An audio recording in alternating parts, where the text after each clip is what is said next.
os demais, por favor, então, abram suas Bíblias nesse texto do segundo livro de Crônicas, capítulo 34, do verso 1 ao verso de número 5.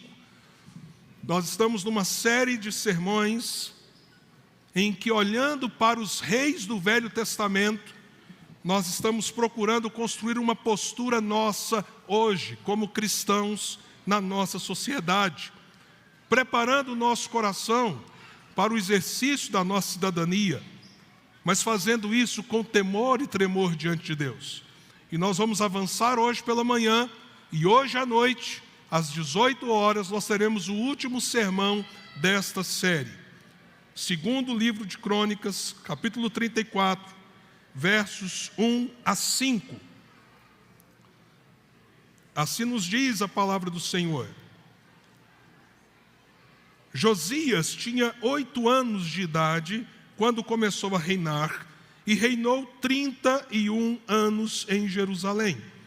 Ele fez o que o Senhor aprova e andou nos caminhos de Davi, seu predecessor, sem desviar-se nem para a direita nem para a esquerda. No 8º ano do seu reinado, sendo ainda bem jovem, ele começou a buscar o Deus de Davi, seu predecessor. No 12º ano, começou a purificar Judá e Jerusalém dos altares idólatras, dos postes sagrados, das imagens esculpidas e dos ídolos de metal. Sob as suas ordens foram derrubados os altares dos Baalins. Além disso, ele despedaçou os altares de incenso que ficavam acima deles. Também despedaçou e reduziu a pó os postes sagrados, as imagens esculpidas e os ídolos de metal, e os espalhou sobre os túmulos daqueles que lhes haviam oferecido sacrifícios. Depois queimou os ossos dos sacerdotes sobre esses altares, purificando assim Judá e Jerusalém. Meus amados irmãos, como nós temos visto, há uma sequência constante de queda de Israel, de Judá, das duas tribos do norte e do sul, por causa de reis cujo coração se tornou ímpio e cruel. A maioria dos reis não andaram segundo o caminho do Senhor. O próprio avô de Josias, Manassés, foi um dos reis mais terríveis, mesmo vendo o que havia acontecido com a tribo do norte, cujo reinado foi tomado pelos assírios debaixo do juízo de Deus. Mas ele foi um homem cruel, que apenas muito próximo da sua morte, deu sinais de arrependimento. Depois dele, sobe ao poder Amon, pai desse rei Josias. E Amon fez todas as perversidades que Manassés havia vivido. Pense bem, 2 gerações. Manassés foi rei por 51 anos. Se você somar então Manassés e Amon, quantos anos, quantas décadas o povo de Judá viveu debaixo de idolatria, virando as costas para o Deus que havia formado aquele povo e tirado eles do Egito e constituído eles como nação. A idolatria estava enraizada no coração das pessoas, nos postes ídolos na cidade, nos monumentos ao redor, e estava entranhada no templo do Senhor. No templo do Senhor, a situação era tal que havia prostitutas sacerdotais, imagens de adoração a ídolos, falsos deuses, Baalins e outros, ali no templo do Senhor. E as pessoas estavam vivendo como se tudo isso fosse comum, normal, e a impiedade estava avassalando a nação. E é nesse contexto que acontece o mais improvável daquilo que é improvável. Se a gente imaginar qual a possibilidade da família desses reis trazer ao trono alguém que pudesse reverter essa situação, isso já seria muito difícil de crer. Agora, O que a gente está lendo é que subiu ao trono um menino com 8 anos de idade. E este menino quebra todo esse processo que vinha em andamento, em que o reino das trevas estava implantado de modo estatal no meio do próprio povo de Deus, corrompendo todas as coisas. O texto diz que ele sobe ao poder com 8 anos. E aí nos diz que com 16, um adolescente, ele tem, vamos dizer assim, uma conversão. Ele busca o Deus do seu predecessor. Quem é o seu predecessor? Davi, diz o texto. Mas ele é o 16º rei de Judá. Pense comigo. 16º rei. E Deus move o coração daquele menino, que agora é um adolescente, para buscar os caminhos daquele rei, que foi um rei segundo o coração de Deus, e uma grande revolução, eu diria um avivamento, Deus começa a operar através desse rapaz. Veja, por exemplo, aos 16 anos, ele começa uma reforma espiritual no país. Como nós lemos, ele queima os ídolos, ele tira fora os cultos aos falsos deuses, ele proíbe os sacerdotes daqueles deuses falsos. Se você continuar lendo, e toda a história de Josias está em 2 Reis 22 a 23 e 2 Crônicas 34 a 35, é uma história com muitos detalhes e com vários capítulos. Mas se você ler, por exemplo, ele tem que entrar e intervir como rei, porque o povo de Deus, o povo chamado para ser povo de Deus, estava sacrificando filhos aos deuses falsos, queimando seus próprios filhos. Esse era o estado espiritual do povo de Judá. E Deus levanta esse menino. Com 16 anos, ele começa essa reforma espiritual do povo. E uma das coisas que ele faz é reformar o templo, que era o centro da adoração a Deus. Ele tira os falsos ídolos, ele tira os cultos aos outros deuses do templo, e ele começa literalmente uma reforma física. E no meio dessa reforma, quando ele tinha 26 anos, o sacerdote chega então e diz: achamos um livro, o livro da lei. A situação espiritual era tal que a Torá, o Pentateuco, os 5 primeiros livros, que era a base da fé e da orientação de Deus para aquele povo, estava perdido. E na reforma do templo, a Torá, a lei, é reencontrada. O sacerdote lê e leva então até o assessor do rei. O assessor lê e fala: Josias, achamos a lei do Senhor. E quando Josias começa a ler, ele entra em desespero. Porque se você se lembra lá atrás, quando Moisés escreve a lei que o Senhor dá a ele, Moisés diz: se vocês me buscarem e se vocês me adorarem, vocês serão prósperos, eu abençoarei vocês, eu manterei vocês na sua terra e assim por diante. Mas se vocês adorarem os falsos deuses, se vocês não se mantiverem na minha presença, se vocês então me abandonarem, eu vou desterrar vocês, eu vou trazer inimigos contra vocês, eu vou destruir vocês. E agora Josias, cujo coração temia o Senhor, mas veja, até aqui ele não tinha tido contato com a lei. Agora a lei está nas mãos dele. Ele lê tudo aquilo e ele se arrepende como povo. Ele se arrepende em nome da nação. Ele rasga as suas vestes. Ele se humilha diante de Deus. E ele pede a misericórdia do Senhor. Por quê? Porque ele tinha consciência do que o seu avô Manassés havia feito, do que o seu pai Amon havia feito, e tudo aquilo que o povo estava vivendo. Então aquele povo agora deveria ser objeto do juízo de Deus. mas há um rei temente que sobe ao trono. Então, diante da palavra, da lei, ele se humilha. Mas ele não apenas se humilha, ele renova uma aliança diante de Deus em nome do povo. Ali no templo, Senhor, tem misericórdia de nós, Senhor.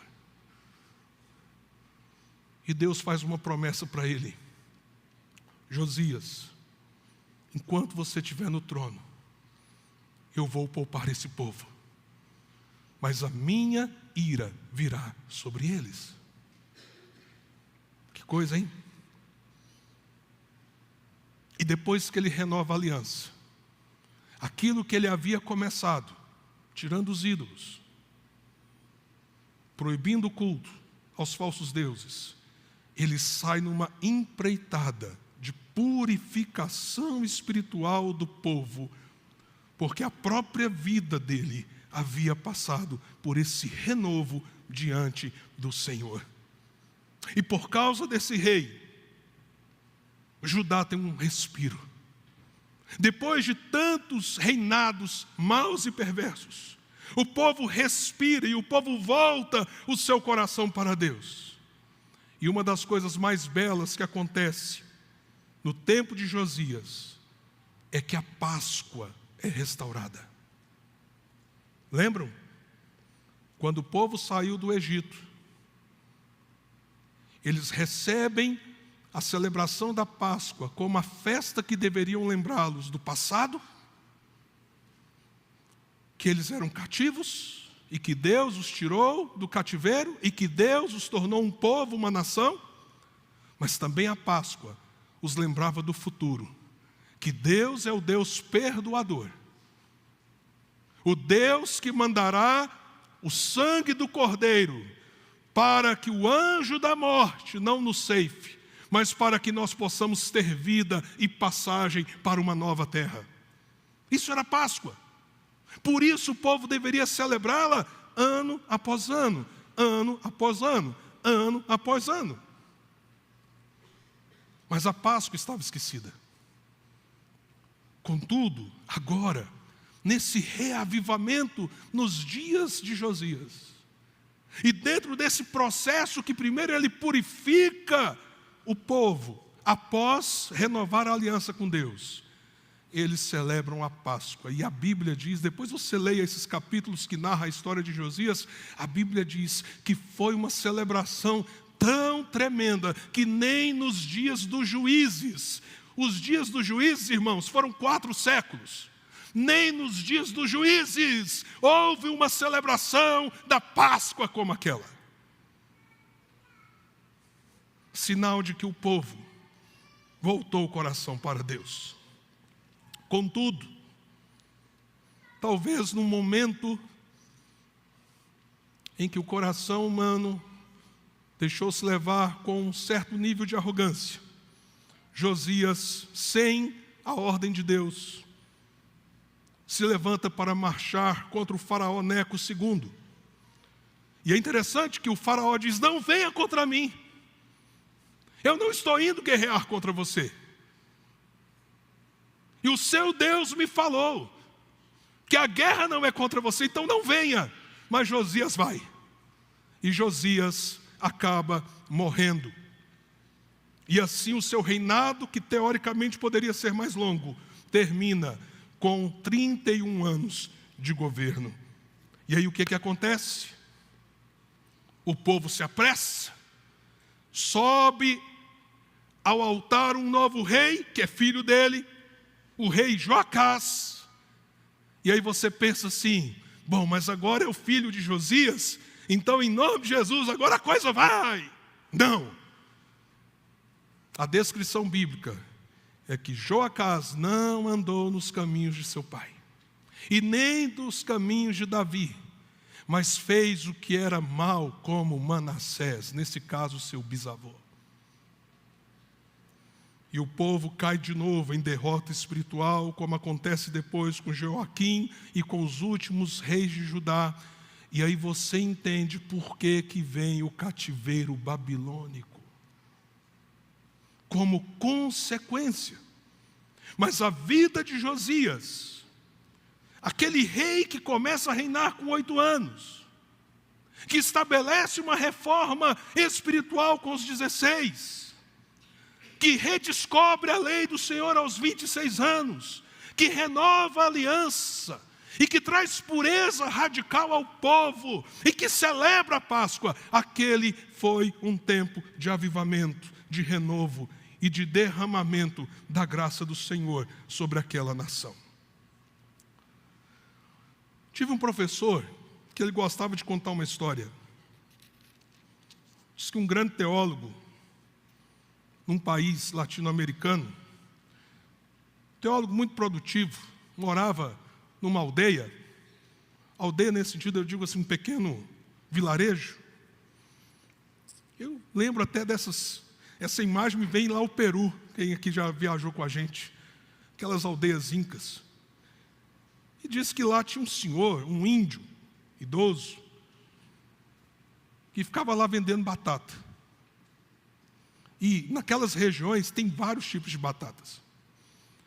E esse teólogo dizia o seguinte: aquele homem é que mais desafia o meu pensamento teológico. Porque ele chegava lá na feirinha daquele sítio, daquela aldeia, coisa assim, sentava com esse índio e começava a falar de teologia.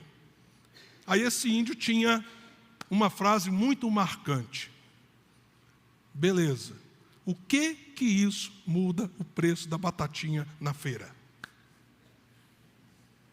E ele falava, isso é o que mais desafiava o meu pensamento. O que isso muda o preço da batatinha na feira? Que história maravilhosa, né, irmãos? Mas o que isso muda o preço da batatinha na feira hoje? Em quê?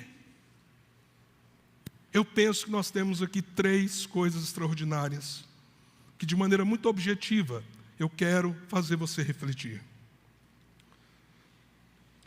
Como nós temos dito, o contexto histórico aqui é muito diferente do nosso. No Velho Testamento, é uma nação escolhida por Deus para ser um povo do Senhor, cujo estilo de vida como nação, deveria refletir a natureza do Deus verdadeiro.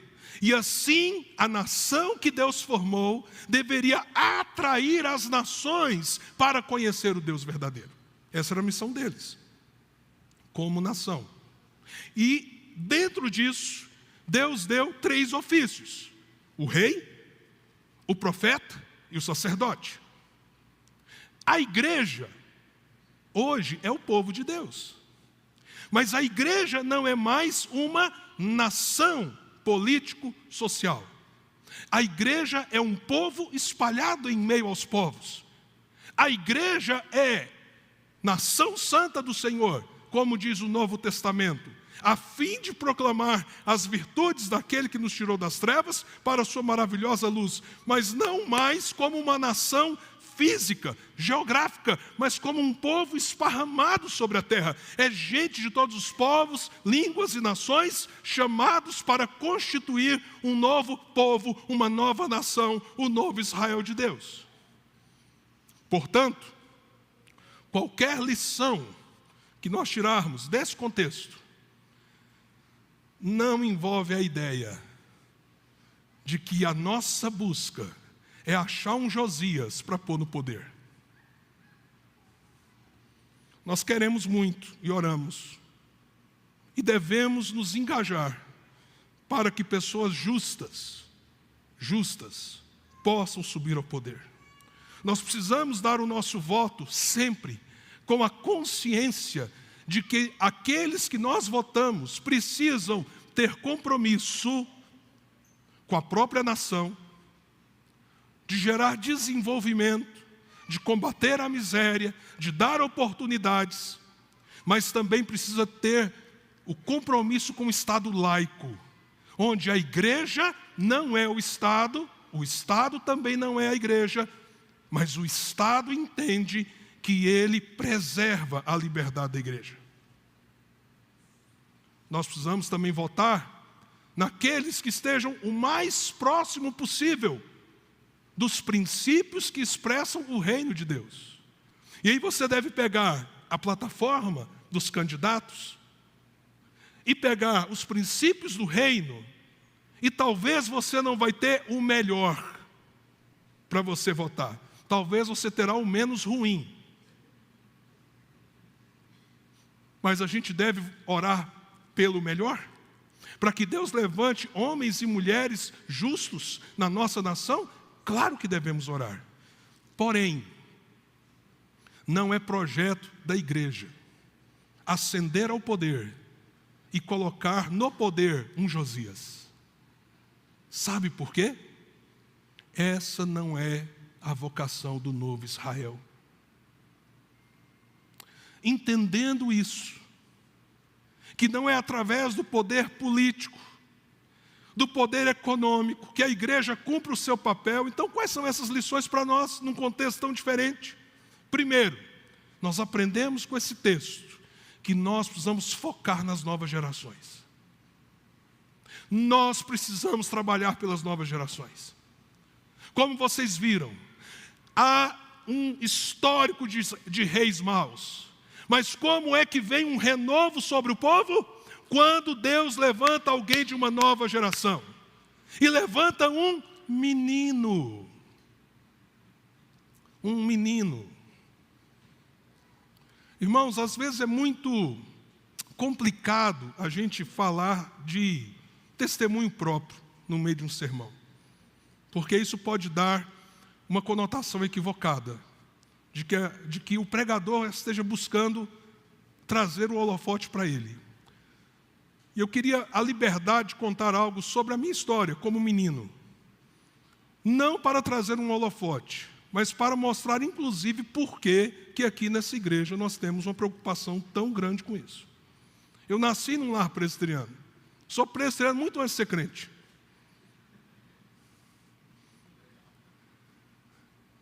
E uma vez, a igreja, que o meu pai era presbítero, nós frequentávamos, começou uma campanha para construir o templo.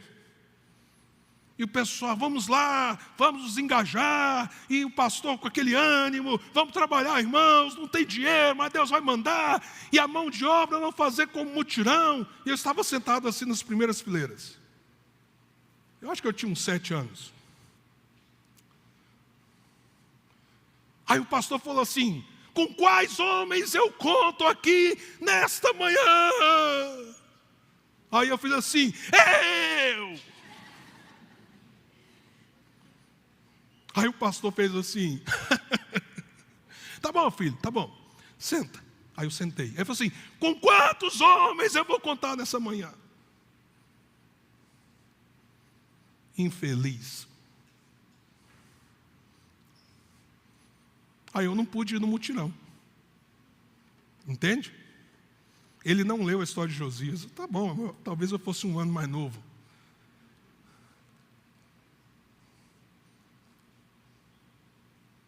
A gente tem que pegar desde os bebês dessa igreja e dizer: vocês fazem parte. Vocês são uma bênção. Porque a Escritura diz que de bebês de colo o Senhor vai suscitar força. Então, até o choro do bebê, na presença do Senhor, é poder de Deus no nosso meio. Portanto, irmãos, não menosprezemos as gerações que estão vindo. Ao contrário, a elas nós temos que dedicar o nosso ministério, o nosso esforço, o nosso coração. Eu fiz uma pergunta para mim mesmo, busquei, li. Quem influenciou Josias? E a gente não tem assim uma resposta tão direta. Tudo indica que a sua mãe, Gedida, foi a grande influência. Porque vejam, toda a referência que ele teve de poder, de governo, do seu avô e do seu pai, foram referências terríveis. Como um menino de 8 anos chega ao poder e com 16 ele está amando o Senhor? Meus amados irmãos, a gente não pode espiritualizar as coisas achando que isso veio assim do céu. Deu um trimelique nele. agora eu amo Jesus, eu amo Deus, vou governar. Não. Houve investimento. Não tenha dúvida disso. Houve quem ministrasse no coração dele. Houve quem trabalhou a vida dele. Provavelmente, sua mãe. Mas talvez você não saiba. Josias foi contemporâneo do profeta Jeremias e do profeta Sofonias. Jeremias escreve palavras de lamento pela morte de Josias. Havia um sacerdote crente na época de Josias. Quais foram as maiores influências? Nós não sabemos. Não temos como cravar com exatidão, mas nós sabemos. Nós sabemos. Houve impacto espiritual na vida daquele menino. E ele redescobriu a fé no Deus de Israel. E depois ele amadureceu essa fé quando o livro da lei chegou às suas mãos. Então, meus amados irmãos, nós precisamos nos empenhar como igreja para nós sermos esta influência no coração dos nossos filhos e filhas. Mas não apenas nos nossos. Nós hoje participamos aqui do envio de um grupo de missionários para a África, onde eles estarão ali dando suporte a um projeto, como disse a nossa irmã, que impacta a vida de mais de 800 crianças e adolescentes. Nós estaremos recebendo aqui nessa semana as crianças que nós iremos trazer, e nós não podemos pensar apenas nos nossos filhos. Ah, que bom, vai ter EBF na igreja, meu filho está só na tela, ele vai poder ir para a igreja e passar 2 dias lá, vou dar até uma descansada. Seu pensamento tem que ser muito mais profundo. Você tem que entender que nós, como igreja, nós vamos abalar e mudar esse país se nós investirmos nas novas gerações e elas conhecerem o Senhor, e cada um na sua área, onde Deus levantar, e quem sabe Deus levante até alguns dentro do próprio poder político da nossa nação, eles farão toda a diferença.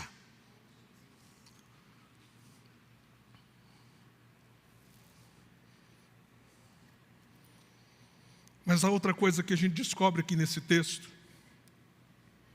Além desse foco nas novas gerações, a necessidade do foco no coração. No coração. As coisas começam a mudar quando o coração do rei mudou. Não há mudança genuína e verdadeira, nem na sua vida, nem na sua família, nem na sua igreja e nem na sociedade, se o coração das pessoas não for transformado. E daí vem, às vezes, a nossa ilusão de que a grande força transformadora do país será o presidente da República.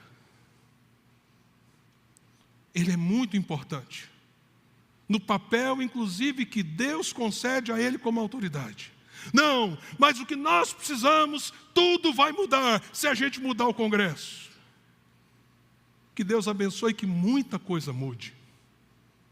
Mas não pense você que nós seremos uma nação conforme os olhos de Deus, simplesmente mudando o Congresso.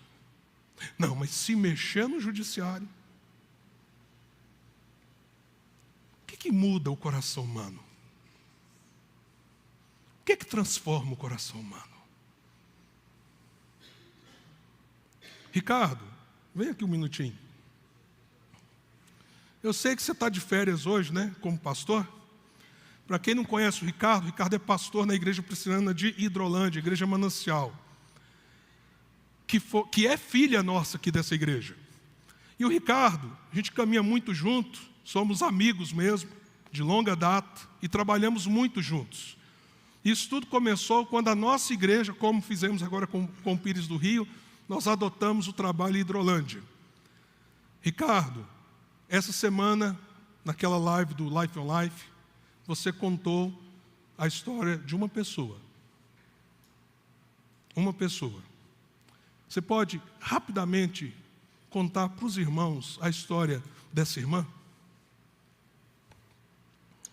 O Jean sempre mexendo com o meu coração. Querido, de maneira bem objetiva. Nós chegamos em uma situação dentro da cidade, de uma família, em que a mãe estava desesperada, numa situação escrava, e as crianças passando por muita dificuldade.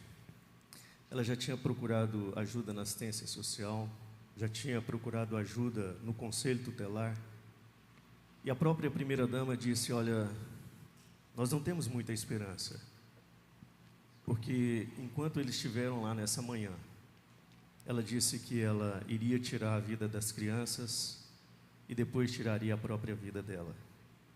Pede para que o pastor Ricardo possa ir lá com a equipe dele e ver o que é possível ser feito. Nós chegamos lá e a situação realmente era essa. Era uma situação entristecedora, uma situação desesperadora, e nós só tínhamos uma resposta para dar para ela: que nós conhecíamos uma pessoa que poderia mudar a realidade dela e dar uma esperança para ela. E ela disse: eu já conheço, eu já ouvi e já tentei vivenciar. E eu disse: mas não pode ser o mesmo Jesus que eu conheço, e eu gostaria que você caminhasse com ele. Ela disse: olha,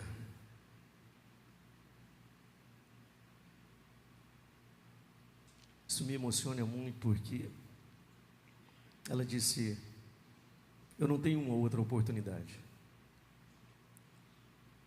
eu vou tentar com vocês. Nós fizemos uma ação de emergência, peguei a missionária, a Lília e alguém que trabalhava na área de enfermagem, fizemos um resgate dessa família, colocamos essa família em uma casa. Só para o pessoal entender, havia até um quadro de abuso, né? De trabalho. Sim. E aí, naquela situação, de ter tirado ela dali, nós começamos a ver aquela família dando passos e dando passos. E a gente começou a ver os olhos brilharem. A primeira noite passou, ela não tirou a vida das crianças, não tirou a vida dela, e começamos essa jornada. É muito lindo tudo que Deus fez, e é muito lindo tudo que Deus está fazendo na vida dessa mulher. Essa mulher se tornou depois uma coordenadora do nosso departamento infantil. Durante muito tempo, enquanto nós tivemos uma parceria com a Elo Global, que é um projeto social que a gente tinha em Hidrolândia, ela foi a nossa grande parceira e coordenou aquele movimento por muito tempo. Cuidando de gente. Transformando vida, mudando de gente. Hoje é uma das discipuladoras que eu tenho, que mais acolhe as pessoas sofridas da nossa comunidade. Eu tive um encontro com ela 2 semanas atrás. Ela falou: pastor, eu não sei porquê. Eu disse: eu sei.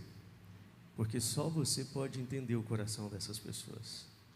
Só você pode ter disponibilidade para caminhar com essas pessoas e ver Jesus transformando a vida dessas pessoas. E aí, em síntese, a Elisângela está agora terminando o curso superior dela. É casada com um presbítero da minha igreja. E nós estamos trabalhando para que ela possa assumir a coordenação do Life on Life nos próximos 2 anos. Esse testemunho é um testemunho público, a Elisângela já publicou ele, e nós temos uma alegria muito grande de contar do poder de Deus no coração daquela mulher. E os filhos? Os filhos hoje estão bem, cada dia crescendo. Então, quando a gente olha, né, as lutas, o Ideglan tem as suas dificuldades, a Elisa também tem algumas dificuldades, mas estão lá firmes. A Elisa estava conosco no Prosa e Canto agora, celebrando, e a gente vendo a família crescendo, né? Então, muita coisa boa acontecendo. Amém. Obrigado, Ricardo. A igreja precisava ouvir esse testemunho. Você pode aplaudir o senhor? Quando nem o poder público tem solução, há um poder maior que transforma tudo. Chama-se Evangelho. Qual é a força que vai abalar e transformar essa nação? Então não brigue no semestre que vem com seus irmãos por causa de política. Não seja menino, menina, mimado. Seja homem e mulher de Deus. Porque a grande transformação, quem tem para anunciar é você. Quem tem para viver é você. Sabe por quê? Porque as políticas sociais, elas estão aí, elas devem beneficiar a população. Mas quem transforma o coração é Cristo. Quem transforma a alma é Cristo.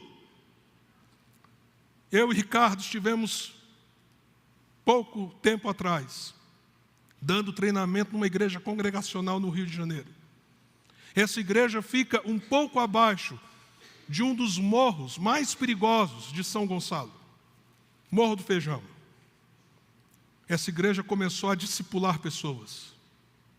E a igreja só tinha medo do morro, resistência com o morro. Mas à medida que eles começaram a crescer em maturidade e perceber que eles tinham um chamado, eles começaram a chamar as crianças do morro. E sabe o que aconteceu? O filho do principal traficante do morro começou a frequentar a igreja. Como nós vamos mudar esse país? Que poder irá transformar as realidades? Mas às vezes a igreja se esquece dessas coisas. E ela deixa de focar no coração. E passa a achar que a solução estará no poder público, no poder econômico, no poder da sua influência, diríamos assim, privada, quando na verdade o Evangelho é que é o poder de Deus, e as coisas mudam quando o coração muda. Esse é o testemunho de Josias.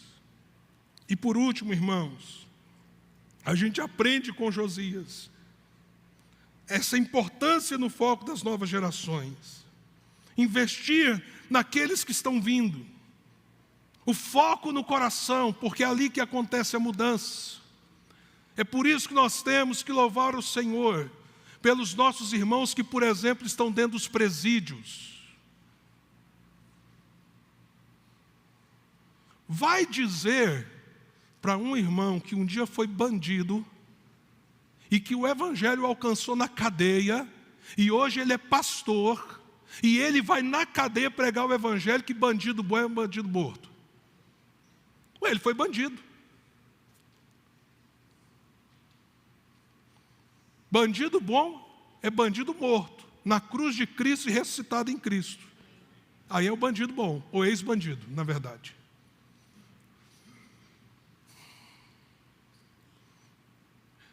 A Bíblia diz que o Estado tem o poder da espada. Deixa isso com o Estado.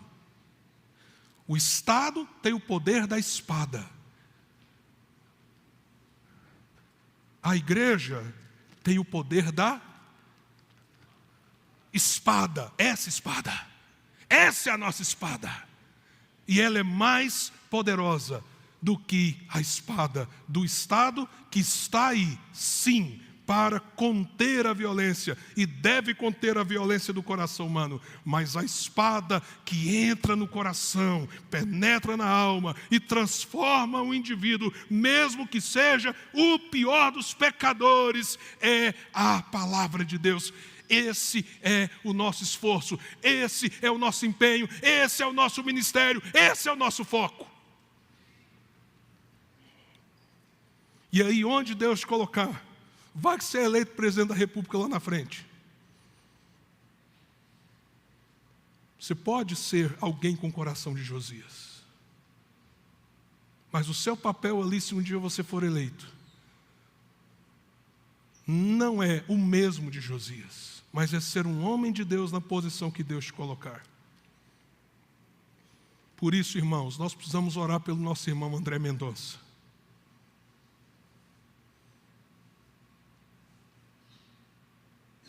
E eu quero lembrar aqui que ele é um juiz cristão, pastor presbiteriano. E os dois processos mais críticos do país estão nas mãos desse homem. Quando ele foi sorteado para ser o relator do processo master, o testemunho é que ele pediu que todos os assessores saíssem do gabinete dele. E ele foi dobrar os joelhos e orar, pedir a misericórdia do Senhor sobre a sua vida. Porque ele é homem como eu e você, colocado nesta posição. Mas ele orou com tanta intensidade que os assessores ouviram o clamor dele a Deus, vazando pelas portas do seu gabinete. Nós precisamos orar para que Deus coloque pessoas que amam o Senhor nos lugares extraordinários. Mas precisamos sustentar esses irmãos em oração, porque eles são como nós, homens de carne e osso, que devem ser sal e luz onde Deus os colocar. Nós temos algumas irmãs aqui na igreja que são juízas, e elas me encorajam muito. Primeiro porque aqui na igreja elas picam cebola, fazem comida, e ninguém chama elas de doutora. Segundo, porque eu, como pastor delas, muitas vezes tenho ouvido o tanto que tem sido difícil amar a Jesus, ser serva do Senhor, dentro da posição que elas estão. E assim nós poderíamos falar de tantas áreas que estão representadas aqui. Mas gente com coração que ama a Deus é que mudará as coisas, não as estruturas. As estruturas serão mudadas por gente que tem o coração centrado em Deus. Por último, a gente aprende um foco na purificação radical. Quando Josias, aos 16 anos, volta o seu coração a Deus, e a partir dali então, ele redescobre a lei do Senhor, e ele renova a sua aliança com Deus, o que nós vemos da parte dele é uma atitude de purificação. Naquele tempo ele era o rei da nação de Judá, a nação, povo do Senhor. Ele tinha um papel que nós não temos. Alguém aqui lembra quando um pastor resolveu quebrar uma santa no dia 12 de outubro? Lembra? Que benefício aquilo trouxe para o país? Para o testemunho do Evangelho? Então não é papel nosso purificar a nação dessa maneira. Outro pastor aqui em Goiânia, pastor não, apóstolo, pegou um jatinho não, pegou um avião, que hoje a gente já fala avião, já fala jatinho, né? Mas não era jatinho não. E falou assim, vamos purificar Goiânia. E o que ele fez? Juntou uma turma de pastores dentro do avião, e eles começaram a lançar óleo sobre a cidade. Aí imagina você no centro de Goiânia, um óleo cair na sua cabeça. Do céu, meu Deus do céu, de onde que veio isso? É assim que nós vamos mudar as coisas, vamos purificar a cidade? Sabe como que nós vamos gerar purificação? Sendo um povo puro. A purificação radical tem que começar em nós. Porque nós somos sal e luz.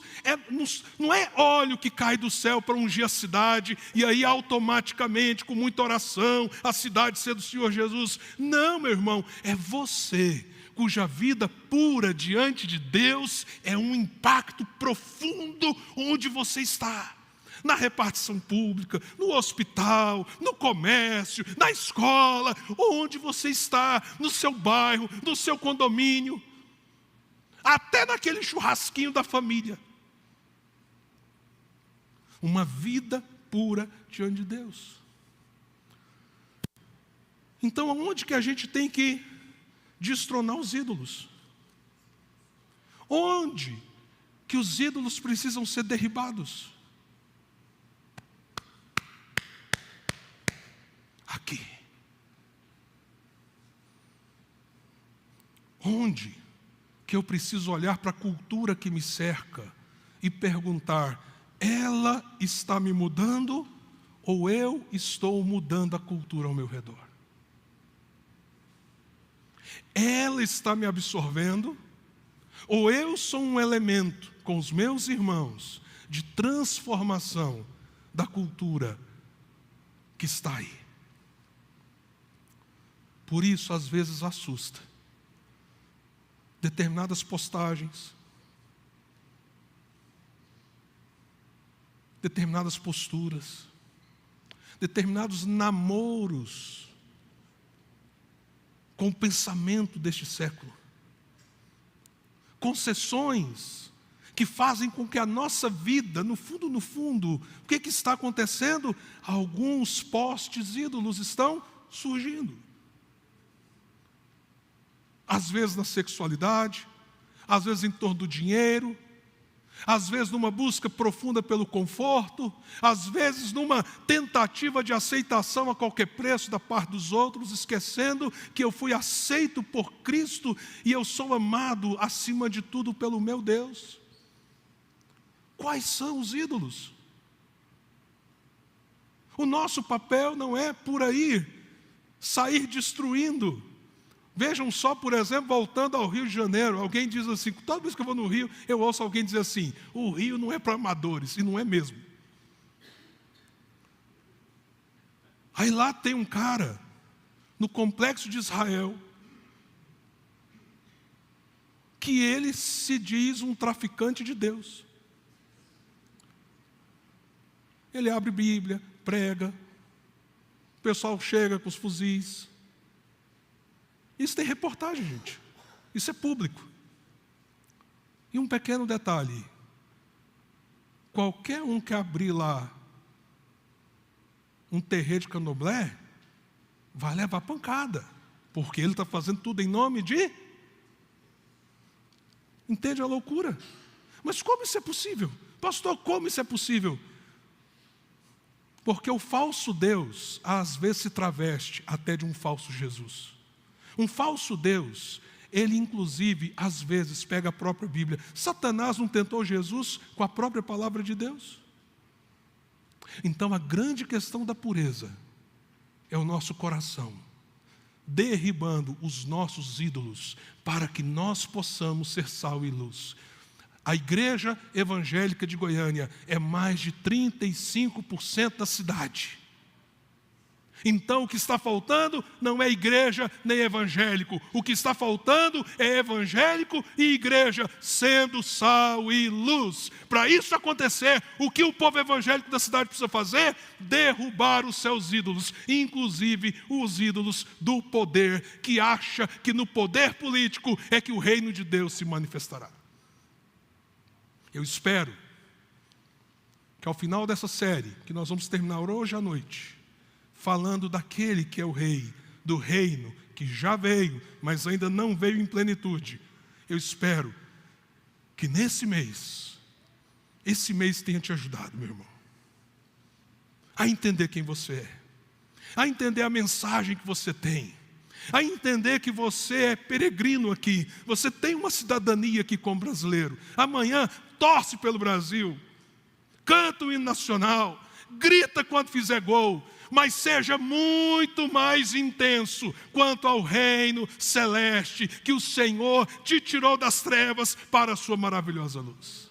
Que esse reino tenha muito mais a sua torcida, o seu empenho, o seu engajamento, e que esse reino, se necessário, seja uma voz profética contra o reino deste mundo com as suas injustiças. Que o Senhor nos abençoe como povo de Deus. Seja sal e luz onde o Senhor te plantar, frutifique. Curva a sua cabeça.